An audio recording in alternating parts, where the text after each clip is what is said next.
আমার পরিবার বিয়ের জন্য পাত্রী দেখছে, কিন্তু সমস্যা হলো স্বর্ণের দাম যেভাবে ক্রমাগত হারে বাড়ছে, হবু স্ত্রীকে স্বর্ণালংকার দেওয়া কঠিন হয়ে যেতে পারে।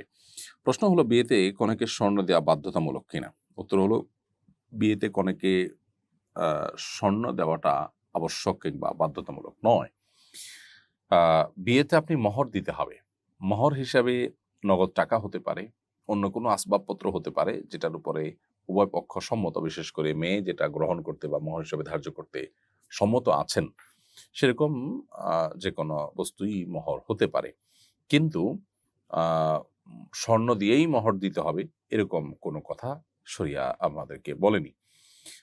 স্বর্ণ দিয়ে দিতে পারছেন না, আপনি রূপার গহনা দিতে পারেন, অথবা অন্য কোনো আপনার যে সমস্ত স্বর্ণের মতো দেখতে ইমিটেশন টাইপ যে সমস্ত গহনা আছে সেগুলো আপনি দিতে পারেন।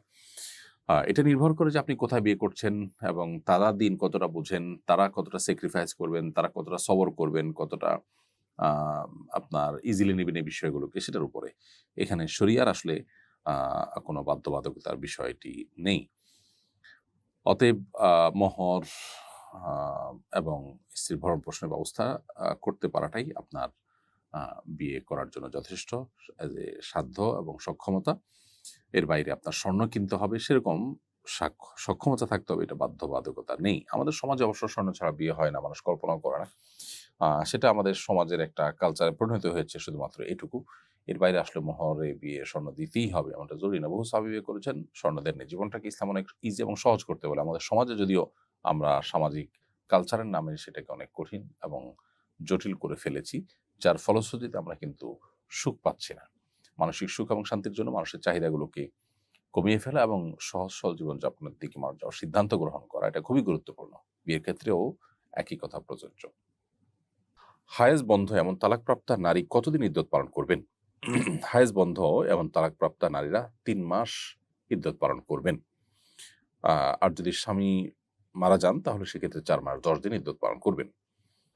যাদের হায়েজ চালু আছে, অব্যাহত আছে, তারা তো ৩টা মাসিক এটাই ইদ্যত হিসাবে তারা গণ্য করবেন। আর যাদের মাসিক বন্ধ হয়ে গেছে, ৪০-এর পরে মাসিক বন্ধ হয়ে যাবে, নানা কারণে মাসিক বন্ধ হয়ে যেতে পারে, মাসিক যাদের বন্ধ হয়ে গেছে তারা তালাকপ্রাপ্তা হলে ৩ মাস ইদ্যত পালন করবেন এবং ৩ মাস পর তারা অন্যত্র চাইলে বিবাহ বন্ধনে আবদ্ধ হতে পারবেন। হায়েজ শেষে গোসল না করে সহবাস করা যাবে কিনা? উত্তর হলো যে মাসিক শেষে গোসল করতে হবে। গোসল করা ছাড়া সহবাস করা উচিত নয়। আমার যাকাত ফরজ হওয়ার পরিমাণ স্বর্ণ আছে, কিন্তু নগদ টাকা নেই। প্রতি বছর আমাকে স্বর্ণ বিক্রি করে যাকাত আদায় করতে হয়। আমার স্বামী আমার কোনো হাত খরচ দেন না, আবার চাকরি করারও সুযোগ দেন না। এই পরিস্থিতিতে আমার করণীয় কি? যাকাত কিভাবে আদায় করব? যদি আপনার নিজের স্বর্ণের সামান্য একটু বিক্রি করে কয়েক বছরের যাকাত আপনি দিতে পারেন, সেটা আপনি দিয়ে যাবেন। স্বামীর উচিত আপনাকে সহযোগিতা করা এবং বিশেষ করে হাত খরচ ইত্যাদি দেওয়া। আপনার মহরের টাকা থাকলে সেখান থেকে আপনি স্বর্ণের গহনে যাকাত দিতে পারেন। কিন্তু এই যাকাত দেওয়াটাকে আপনি জরিমানা মনে করবেন না, এটা কিয়ামতের আলামত। বরং আপনি আপনার স্বর্ণের সামান্য অংশ বিক্রি করে যেটা দিচ্ছেন সেটা আপনার আখিরাতে জমা হয়ে যাচ্ছে। যেটা রয়ে যাচ্ছে সেটার চাইতে বিক্রি করে যেটা যাকাত দিচ্ছেন সেটা আপনার জন্য বেশি গুরুত্বপূর্ণ এবং আপনার জন্য বেশি প্রত্যাশিত। কিন্তু আপনি সেই কাজটি করবেন যতদিন পর্যন্ত আপনার বিকল্প কোনো টাকা আপনার কাছে না আসে। ইজাব কবুল হয়নি, শুধু কাজী অফিসে কাগজে স্বাক্ষর দিয়েছি, উভয়ে বিয়ে হয়েছে কিনা? উত্তর হলো না। বিয়েতে মৌখিক সম্মতি এবং প্রস্তাব এটি জরুরি এবং আবশ্যক। যদি এমন হয় যে কেউ বোবা, তাহলে সে ইশারায় সম্মতি কিংবা প্রস্তাব প্রদান করবে।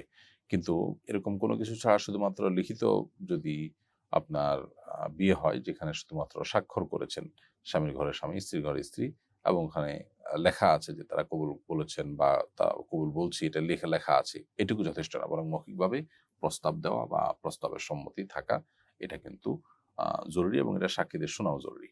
বিধায় বিয়ের জন্য শুধুমাত্র লেখার মাধ্যমে বিয়ে হলে হবে না, বরং মৌখিক উচ্চারণ থাকতে হবে। আস-সুন্নাহ ফাউন্ডেশন, উম্মার স্বার্থে সুন্নাহর সাথে।